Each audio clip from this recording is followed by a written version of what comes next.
When I first started applying to schools as a senior in high school, I applied to all of the state schools within Arizona, as well as a couple different schools that I had kind of ambitions for, so like Stanford and these big rig schools across the US. And as you start getting your acceptance letters, you also start getting the opportunities to see if you got offered a scholarship as well. I got into a couple schools that were my dream schools, but I didn't necessarily get a scholarship or a full scholarship that I was hoping for.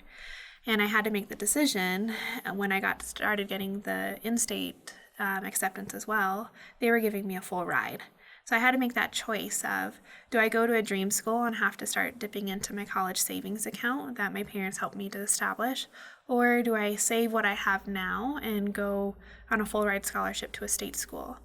And ultimately, that's what I chose because I knew that I wanted to go on to something else. I didn't necessarily know exactly what I wanted to go on to, but I knew that there was going to be more school after my 4 years at a university. So I took the opportunity to save what I could, and I think that's my biggest advice going forward is if you know that there's going to be more debt afterwards, go with the school that you can save with now and invest into your future.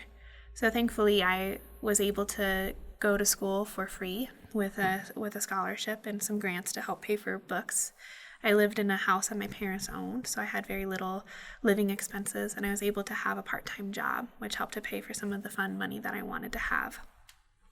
Going into the application process for applying to physical therapy schools, the same situation occurs. I applied to my dream school, which was USC, which has been ranked #1 in the nation for physical therapy schools for many years now.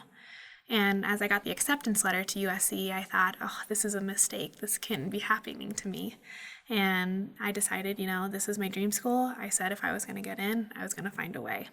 So thankfully, I had saved a lot of money by going to a state school on a full ride scholarship and was able to use what money I had left in savings as well as taking out some loans to help pay for my experience at USC. Coming out of a doctorate program, I had about $80,000 in debt, which compared to some of my classmates was a lot less.